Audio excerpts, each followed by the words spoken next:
Olá, você que está sintonizado com Vinha de Luz, um programa da Sociedade de Divulgação Espírita Alta de Souza. Aqui, o seu amigo Murilo Brito, que em nome do nosso querido Mestre Jesus, terá a alegria de estar com você. Fique ligado na programação de hoje. Lindos casos de Chico Xavier.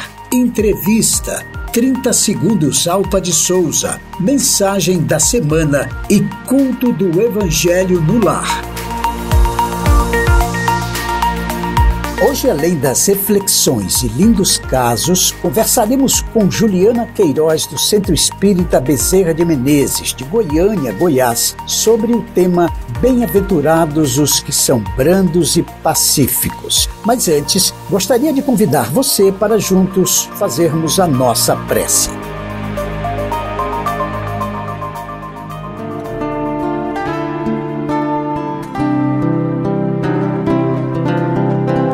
Querido amigo Jesus, abençoa a nossa vida para que consigamos elevar o nosso sentimento ao mais alto e puro sentimento de amor, amando a todos sem distinção, assim como Tu nos amou. Abençoa aqueles que nos ouvem, os seus lares, familiares queridos, e que o Teu amor seja uma luz a nos guiar hoje e em todos os dias das nossas vidas.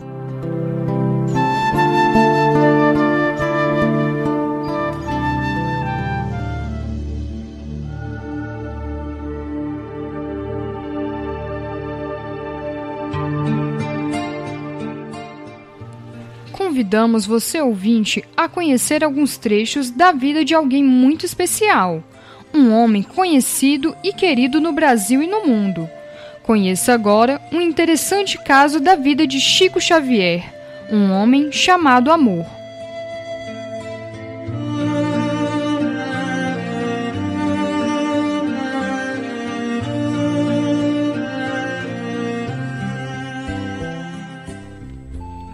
Dois anos de surras incessantes. 2 anos vivera o Chico junto da madrinha. Numa tarde muito fria, quando entrou em colóquio com Dona Maria João de Deus, Chico implorou: Mamãe, se a senhora vem nos ver, por que não me retira daqui? O espírito carinhoso afagou e perguntou: Por que você está tão aflito? Tudo no mundo obedece à vontade de Deus. Mas a senhora sabe que nos faz muita falta. A mãezinha consolou e explicou: Não perca a paciência. Pedi a Jesus para enviar um anjo bom que tome conta de todos vocês. E sempre que revia a progenitora, o menino indagava: Mamãe, quando é que o anjo chegará? Espere, meu filho. Decorridos 2 meses, João Cândido Xavier resolveu casar-se em segundas núpcias. E Dona Cidália Batista, a segunda esposa, reclamou os filhos de Dona Maria João de Deus, que se achavam espalhados em casas diversas. Foi assim que a nobre senhora mandou buscar também o Chico. Quando a criança voltou ao antigo lar, contemplou a madrasta que lhe estendia as mãos. Dona Cidália abraçou-o e beijou-o com ternura, perguntando: Meu Deus, onde estava esse menino com a barriga desse jeito? Chico, encorajado com o carinho dela, abraçou-a também, como o pássaro que sentia saudades do ninho perdido. A madrasta bondosa fitou-o bem nos olhos e indagou: Você sabe quem sou, meu filho? Sei sim, a senhora é o anjo bom que a minha mãe falou. E desde então, entre os dois, brilhou o amor puro com que o Chico seguiu sua segunda mãe até a morte.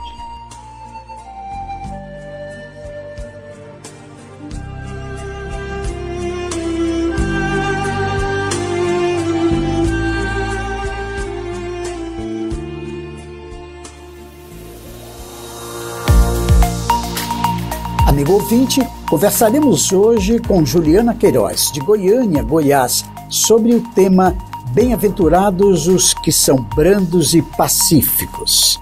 Olá, que a paz de Jesus esteja em nossos corações. Iremos conversar sobre uma das bem-aventuranças que Jesus nos trouxe. O tema do programa de hoje é Bem-aventurados os que são brandos e pacíficos. Para conversar conosco, convidamos Juliana Queiroz, trabalhadora do Centro Espírita Bezerra de Menezes, em Goiânia. Seja bem-vinda, Juliana. Obrigado, que a paz de Jesus nos envolva hoje e sempre. Juliana, para iniciarmos o nosso bate-papo de hoje, no Evangelho de Mateus, capítulo 5, versículo 5, a seguinte bem-aventurança: Bem-aventurados os que são brandos, porque possuirão a terra.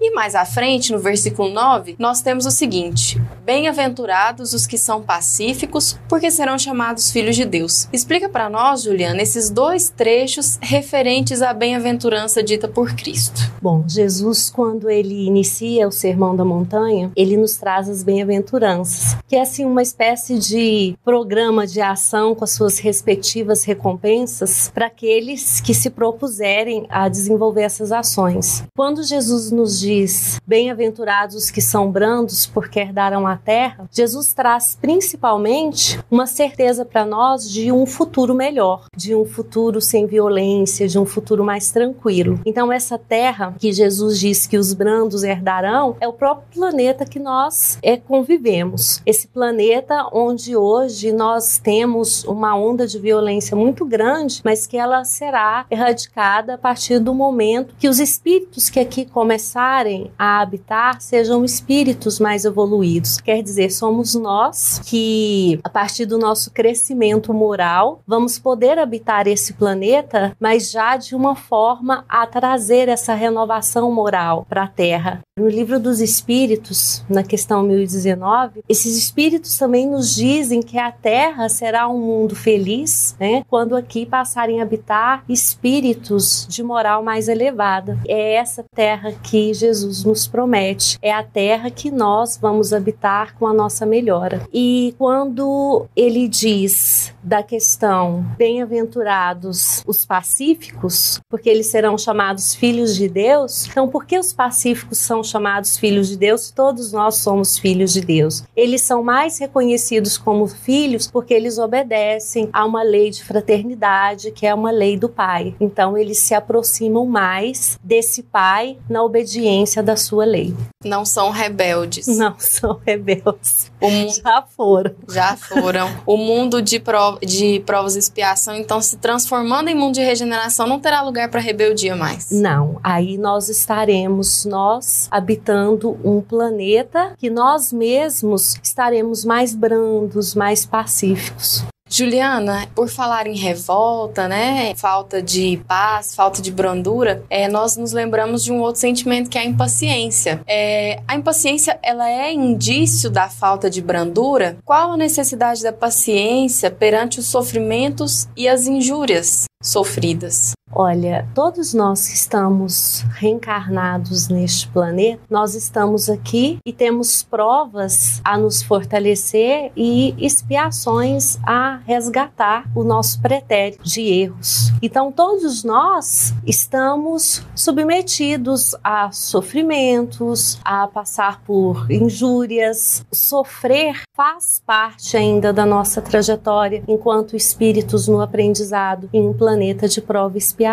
Agora, todos nós sofremos, mas poucos sofrem bem. E a paciência e a resignação em relação ao sofrimento que nós passamos é onde vem nos trazer a nossa maturidade. Muitas vezes o que acontece? Nós passamos por determinadas situações de dor, de problemas, e aí nós nos revoltamos. Nós culpamos a Deus, nós culpamos o mundo, nós culpamos o próximo e nós nos sentimos no direito de nos rebelar, de nos fechar, de nos acharmos injustiçados. E isso faz com que muitas vezes nós esqueçamos daquilo que o Evangelho nos traz na passagem sobre a paciência, de que a dor, ela é uma bênção que Deus envia a seus eleitos, né? Nós devemos bendizer a dor, porque ela nos traz o crescimento, o aprendizado. Então, termos paciência em relação ao nosso sofrimento é isso, é olharmos a dor numa perspectiva diferente, numa perspectiva de que a dor, ela pode ser a minha professora, ela pode me ensinar, ela pode me modificar, né?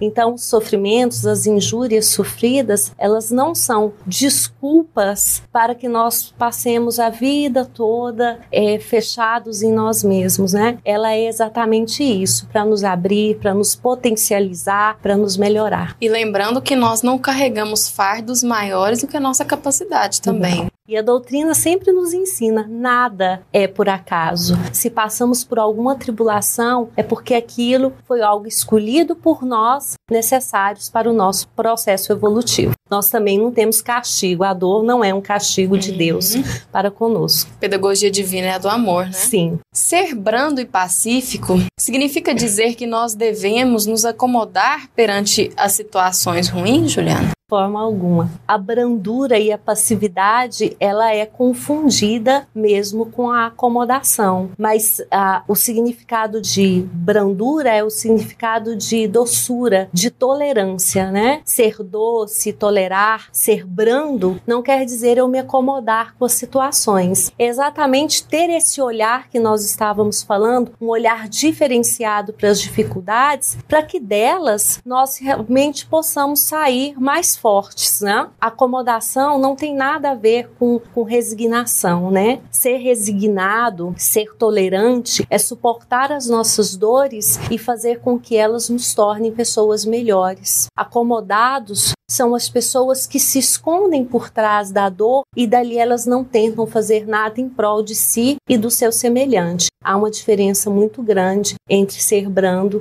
e ser acomodado. Hoje nós vemos nessa onda de violência as pessoas dizerem que o planeta não tem jeito, que não dá mais, que chega, que acabou, que nós estamos no fim, perdidos, que estamos perdidos. Pelo contrário, nós estamos tendo oportunidades constantes de renovação, né? De testar a nossa fé, de testar o nosso conhecimento, de nos voltar para o conhecimento de nós mesmos. Como agir, Juliana, com brandura nessas situações sem cair no comodismo? Como é que a gente acha esse equilíbrio, né? Esse meio termo? É o voltar para nós mesmos e saber que nós podemos nos melhorar moralmente através desses sofrimentos, desses atos de violência. Rapidamente, eu vou dizer para vocês da história de dois irmãos criados num ambiente de violência, onde o pai espancava a mãe, bebia muito. Essa mãe vem a desencarnar e esses irmãos saem de casa e se separam. Um leva uma vida estabilizada, um bom trabalho, uma família. O outro segue o caminho do pai, vive no vício do álcool, não para em nenhum relacionamento. E quando os dois são questionados do porquê daquela vida, o que está bem justifica, contando toda a sua história, todo o seu processo e dizendo que ele não queria reproduzir aquilo para ele. O outro que não está bem justifica toda a sua vida ruim por tudo que ele passou com aquela família. Pelo fatalismo, né? Sim, eu me acomodo pela situação que eu vivi e não tento me melhorar. E por outra forma, eu tento tirar o melhor proveito da dor, do sofrimento que eu tive e tento reconstruir uma vida melhor para mim e para todos que me cercam.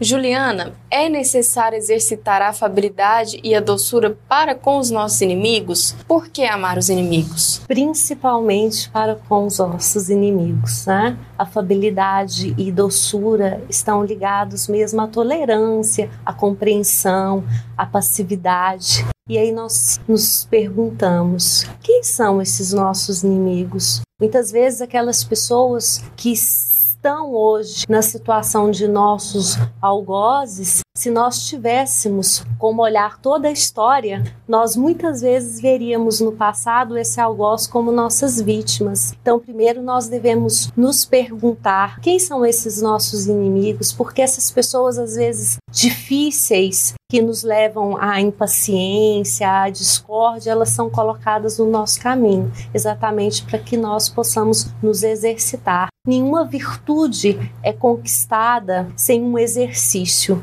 E o nosso exercício de tolerância, o nosso exercício de paciência é indispensável para o nosso crescimento. Então, quando nós olharmos aquela pessoa, realmente que a gente diz assim, aquele que pisa no nosso calo, aquele que nos faz perder a paciência, aquele que realmente desestabiliza o nosso emocional, é aquela pessoa que nós devemos realmente parar, meditar e repensar as nossas ações para com elas, porque são pessoas muito bem-vindas na nossa vida, porque são pessoas que estão nos ajudando no nosso processo de crescimento. E tomar cuidado para nós não entrarmos numa vinculação pior do que a que já existe. Sim. Agravar a situação ali da inimizade, da falta de afinidade, entrar até num processo obsessivo, né?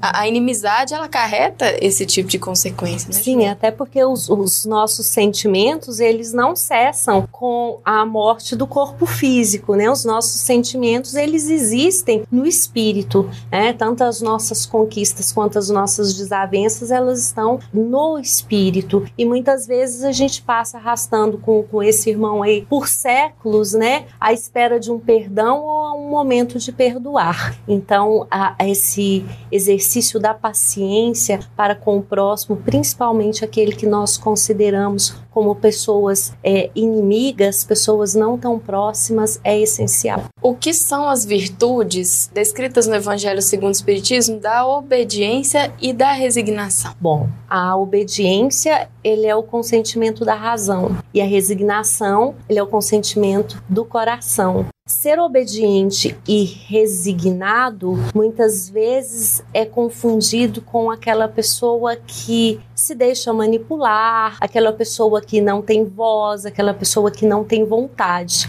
É confundido como uma falta de vontade, de atitude, né? E ser obediente e resignado está presente em toda a pregação de Jesus, porque isso demonstra uma força. Jesus considerava o homem forte, o homem que sabe se reconhecer em meio à sociedade nas suas relações de obediência e de resignação. Obediência às leis, resignação a fatos que às vezes nós não podemos mudar naquele instante, né? Então, o consentimento do meu coração me diz que agora, naquele momento, é necessário que eu passe por determinadas circunstâncias, né? O consentimento da razão me diz que quanto mais eu conseguir ser obediente, mais forte eu estou me tornando, né? Então essas questões devem ser voltadas a nós como sentimentos positivos e não como falta de personalidade. E Jesus, quando traz as bem-aventuranças, ele vem nos ensinar também que nós não devemos estar preocupados com o olhar do outro perante o nosso desenvolvimento moral. Por exemplo, se eu exercito a obediência, a resignação, vão ter diversos olhares me condenando, dizendo que eu não tenho vontade, que eu não tenho atitude, né? Se você for analisar as bem-aventuranças com um olhar materialista, um olhar cético, como é que você vai pensar que bem-aventurados os aflitos? Então Jesus nos ensina, inclusive, a lidar com o olhar do outro, né? Sim, sim.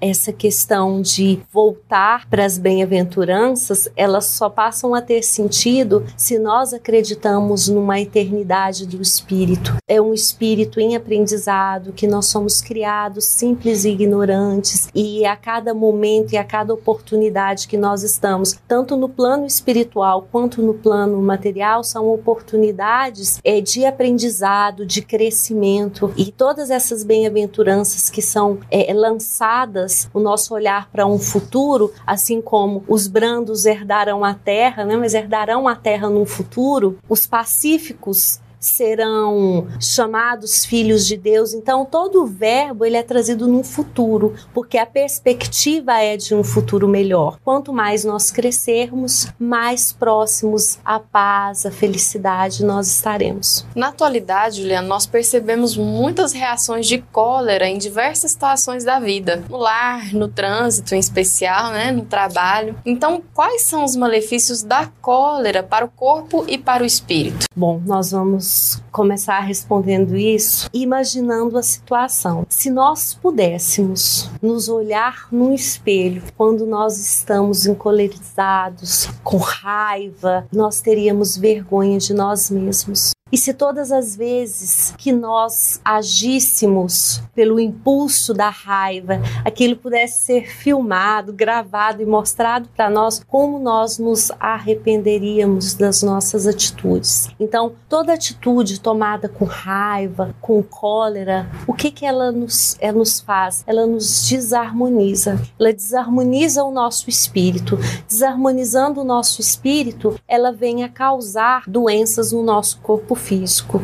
Essas são as causas. Por que desarmoniza o nosso espírito? Porque quando nós entramos em sintonia com essas ondas vibratórias negativas, porque sempre quando nós estamos com raiva, quando nós exercitamos a nossa fala com ódio, com rancor, nós estamos mergulhados nessas influências negativas e isso nos desestabiliza profundamente. E o reflexo vem a ser no nosso corpo, com as nossas doenças, dores de cabeça, doenças no estômago, doenças relacionadas a estado nervoso, enfim. Pesquisas hoje comprovam que a raiva não traz benefício para ninguém, né? Nós devemos pensar que o primeiro a ser atingido somos nós mesmos. Tem uma passagem que diz assim: ficar com raiva de alguém é a mesma coisa de você tomar veneno e esperar que o outro morra. Então a gente sente raiva, a gente fica colérico em relação a alguma situação, mas aquilo está fazendo mal para nós mesmos. Juliana, quais são os efeitos da paciência, da brandura e da resignação em nosso dia a dia? Que tipos de ações nós podemos desenvolver para alcançarmos essa brandura de espírito? Bom, o efeito é o nosso crescimento moral. As ações que nós podemos desenvolver, elas estão muito ligadas ao nosso encontro conosco mesmo.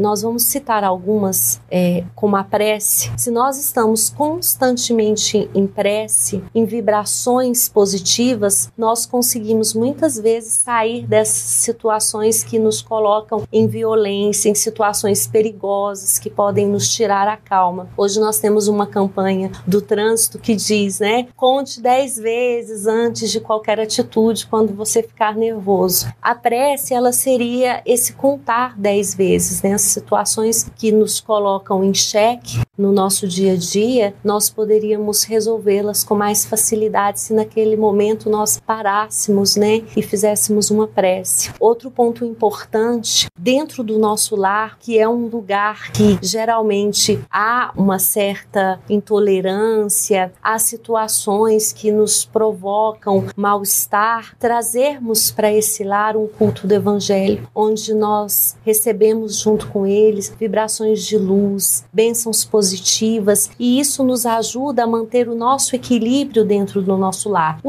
dos nossos entes queridos que ali nos cercam. Nós aprendemos, dialogamos e crescemos juntos no sentido da obediência da lei de fraternidade. O processo de reforma íntima, ele é sem dúvida essencial também para o nosso controle, para o nosso alcance da brandura. E a reforma íntima, ela se dá com o conhecimento de nós mesmos. O conhecimento de nós mesmos vai acontecendo nos nossos processos reencarnatórios. Todas as vezes que nós reencarnamos, nós estamos em aprendizado. A cada reencarnação eu caminho alguns passos. Alguns caminham um pouco mais, outros caminham um pouco menos, mas nós estamos em caminhada. E nessa caminhada nós estamos em processo de autoconhecimento. Ao me conhecer, saber das minhas capacidades e das minhas limitações, travar as lutas que eu preciso travar comigo em relação a coisas que eu preciso mudar, questões e virtudes que eu preciso adquirir, nesse autoconhecimento eu começo a me elevar moralmente e eu começo a obedecer à lei, né? Aquilo que está posto,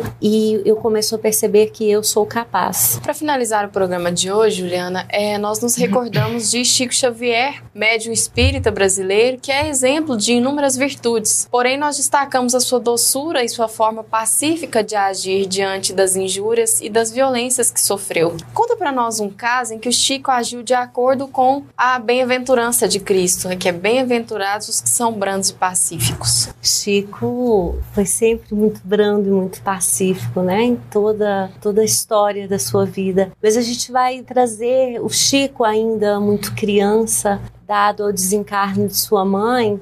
Os 9 irmãos, né? Os 9 filhos são ali separados, espalhados para cada um tomar conta. O pai era mascate, precisava trabalhar, e Chico é entregue a uma madrinha, uma pessoa muito amiga da família. E desde que ele vai morar no lar dessa senhora, Chico é tratado assim, a surras de vara de marmelo, garfos enfiados na barriga, e Chico sempre chorava muito. E a sua mãe, quando lhe aparecia, dizia que ele precisava tolerar, que ele precisava perdoar. Ele se deu no seu aprendizado, no seu crescimento com aquelas dores, sem revolta, sem ódio, sem rancor daquela pessoa que ele passou a ver como um instrumento de crescimento para ele. E isso nós estamos falando de Chico já bem pequeno, né?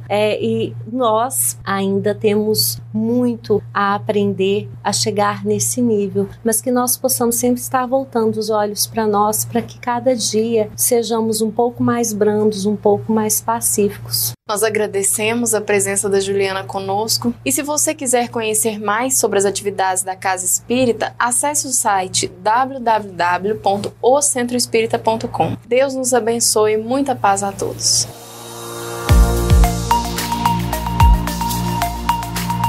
Você ouviu a entrevista com Juliana Queiroz, de Goiânia, Goiás, sobre o tema Bem-aventurados os que são brandos e pacíficos. Fique agora com os quadros 30 Segundos Alta de Souza, Mensagem da Semana e Culto do Evangelho no Lar.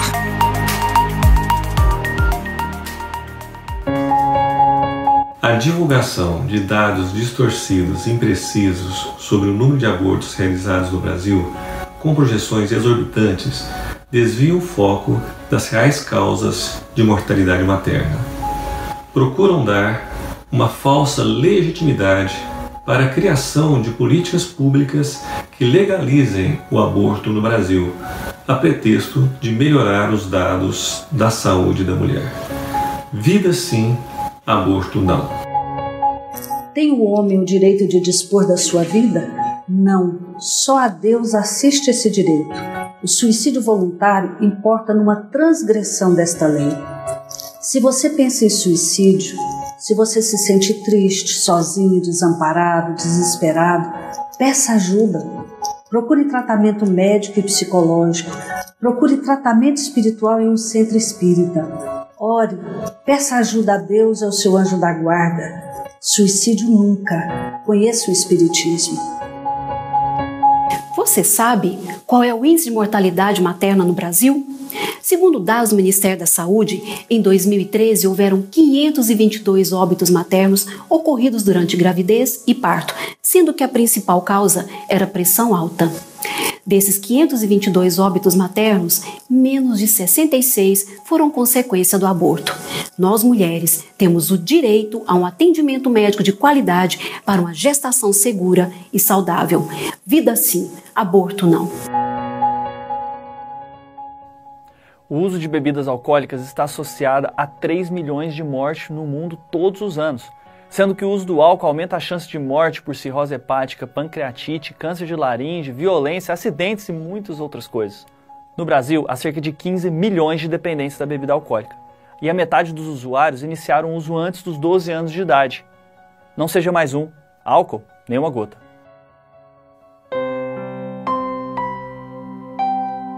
A riqueza real.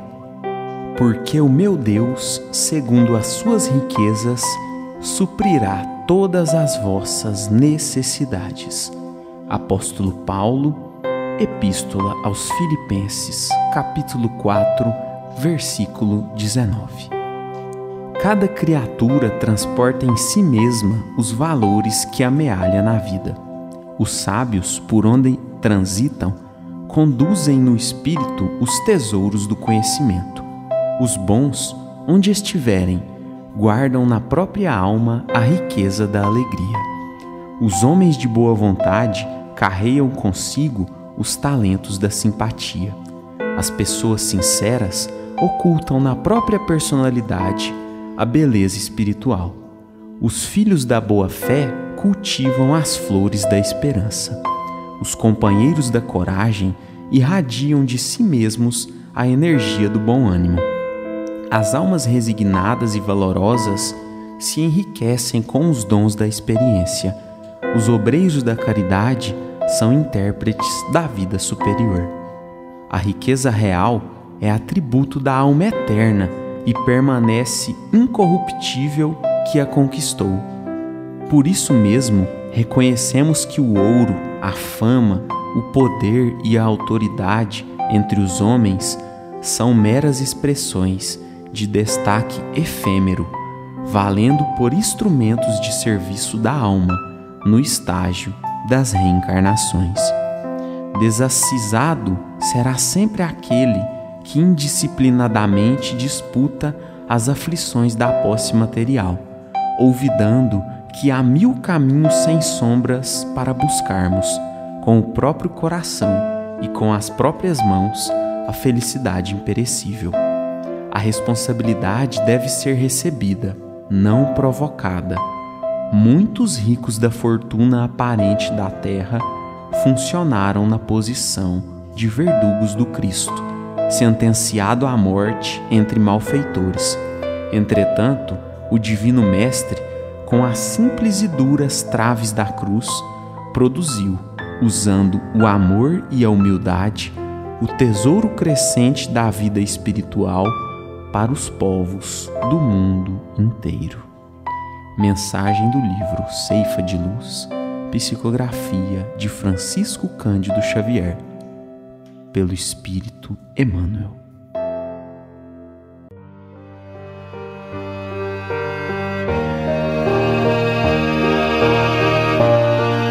Apresentaremos agora uma atividade que proporcionará momentos de paz e compreensão para toda a família.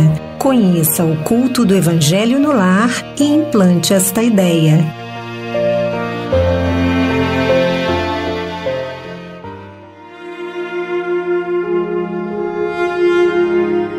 Apresentaremos agora capítulo 5, itens 1, 20 a 24 do Evangelho segundo o Espiritismo. Essa é uma atividade que proporcionará momentos de paz e compreensão para toda a família. Vamos conhecer juntos o culto do Evangelho no lar. Implante esta ideia. Por quê? Para quê? Como e quando realizar o culto no Evangelho no lar? Essas e outras perguntas nós vamos responder neste quadro, baseado no Evangelho segundo o Espiritismo e na obra Paz em Casa, Paz no Mundo, Culto do Evangelho no Lar, ambos da editora Alta de Souza. Siga conosco. Segundo Guilhom Ribeiro, reviver o Cristo nas relações diárias da casa, ressuscitar Jesus pela veiculação do Evangelho a quantos se abrigam nas dependências do lar, é de transcendental importância num século de tantas mudanças sociais. Adiar compromissos do coração é o mesmo que sonegar aos celeiros o solo arroteado ao alcance das sementes. E olha aí, o primeiro passo para realizar o culto do Evangelho no lar é escolher um dia da semana e um horário em que todos, ou pelo menos a maior parte da família, possa se reunir para o culto. E no dia combinado, harmonizar o ambiente.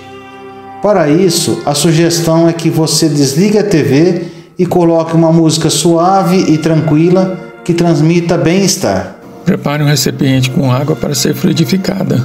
Separe o Evangelho e uma mensagem. Na hora do culto, faça a leitura da mensagem e, em seguida, a prece inicial. Leia um trecho do Evangelho, comente em família e, num clima de paz, faça a prece de encerramento pedindo a fluidificação da água e a proteção espiritual. E enquanto quem nos ouve se organiza, vamos ouvir agora uma música harmônica e então daremos início ao nosso culto do Evangelho no lar. Novo dia. Todo dia de ontem pode ter sido árduo. Muitas lutas vieram, deixando-te o cansaço. Provas inesperadas alteram-te os planos. Soma, porém, as bênçãos que Deus te entregou. Esquece qualquer sombra. Não pares. Serve e segue. Agora é novo dia, tempo de caminhar. Emmanuel. Senhor Jesus, agradecemos pelo nosso dia e rogamos a vossa proteção aos que nos ouvem, na certeza de que a misericórdia do Pai nos envolverá em paz, alegria, saúde e amor. Sustenta-nos, Senhor, nos momentos de fraqueza e que a tua divina luz, Mestre querido, permaneça em nossos corações hoje, amanhã e em todos os dias das nossas vidas. Dando continuidade ao estudo do Evangelho segundo o Espiritismo, capítulo 5, Bem-aventurados os aflitos, trataremos hoje dos itens 1 e 20 a 24, abordando a questão da felicidade. Item 20. Não sou feliz. A felicidade não foi feita para mim. Exclama geralmente o homem em todas as posições sociais. Isso, meus caros filhos, prova, melhor que todos os raciocínios possíveis, a verdade desta máxima de Eclesiastes. Abre aspas, a felicidade não é deste mundo. Fecha aspas. Comente pra gente, Ana. Pois é, Júlio. E de acordo com o espírito François Nicolas Madeleine, cardeal Murlot, Paris, 1863, nem a riqueza, nem o poder, nem mesmo a florida juventude são condições essenciais à felicidade. E diz mais, nem mesmo reunidas essas três condições tão desejadas, porquanto incessantemente se ouvem, no seio das classes mais privilegiadas, pessoas de todas as idades se queixarem amargamente da situação em que se encontram. Diante de tal fato, é inconcebível que as classes laboriosas e militantes invejem com tanta ânsia a posição das que parecem favorecidas da fortuna. Neste mundo, por mais que faça, cada um tem a sua parte de labor e de miséria, sua cota de sofrimentos e de decepções, donde facilmente se chega à conclusão de que a terra é lugar de provas e de expiações. É bem por aí mesmo, Ana. E o espírito François complementa dizendo que a felicidade na terra é coisa tão passageira para aquele que não tem a guiá-lo à ponderação, que por um ano, um mês, uma semana de satisfação completa, todo o resto da existência é uma série de amarguras e decepções.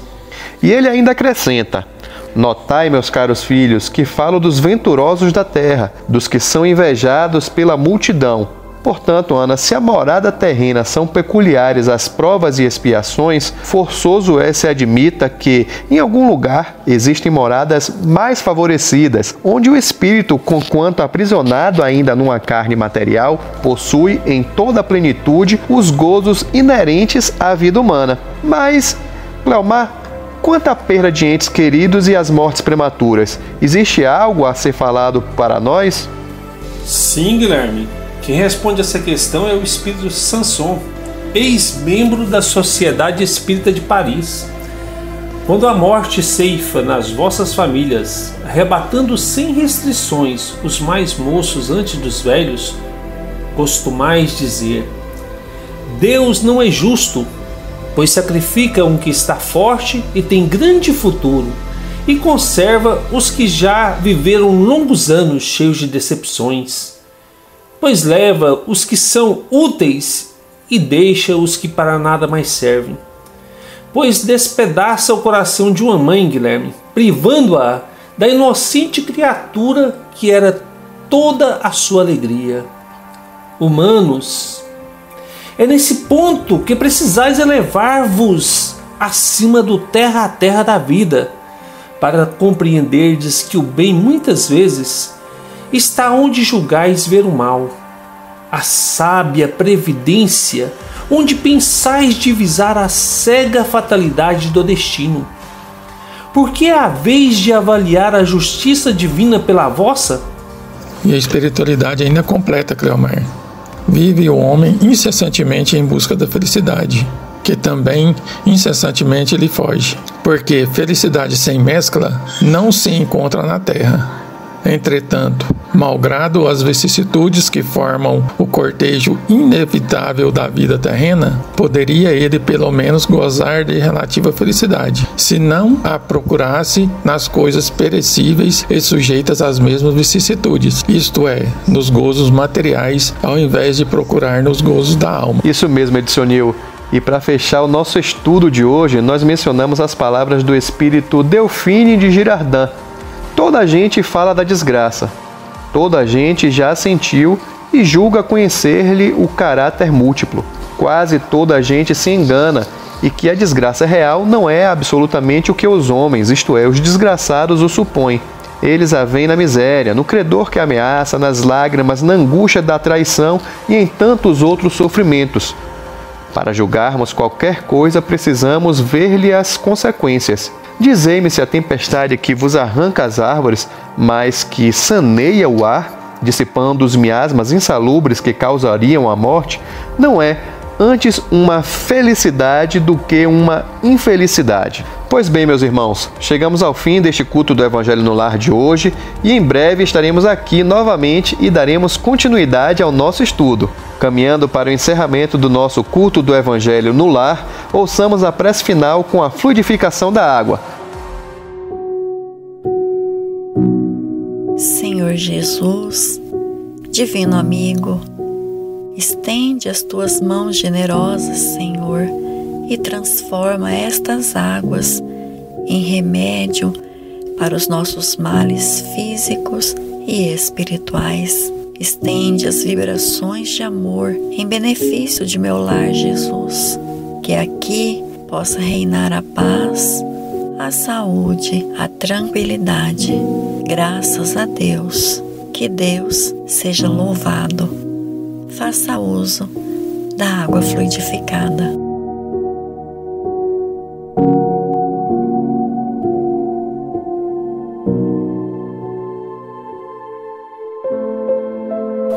Se você quiser conhecer sobre a campanha mundial do Evangelho em Casa, acesse globaljesus.net. Gostaríamos de agradecer a participação e as vibrações de todos, lembrando que na semana que vem estaremos aqui conversando sobre um novo trecho do Evangelho segundo o Espiritismo, no quadro Culto do Evangelho no Lar. Implante esta ideia.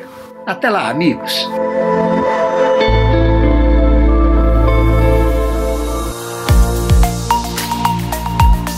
Conheça a Sociedade de Divulgação Espírita Alta de Souza, QSD 16, Área Especial 17, Taguatinga Sul, DF. Palestras públicas às terças-feiras às 20 horas. Mais informações pelo WhatsApp 61 998131577. Caro ouvinte, chegamos ao final do Vinha de Luz, um programa da Sociedade de Divulgação Espírita Alta de Souza. Obrigado pela sua companhia amiga e até o próximo programa.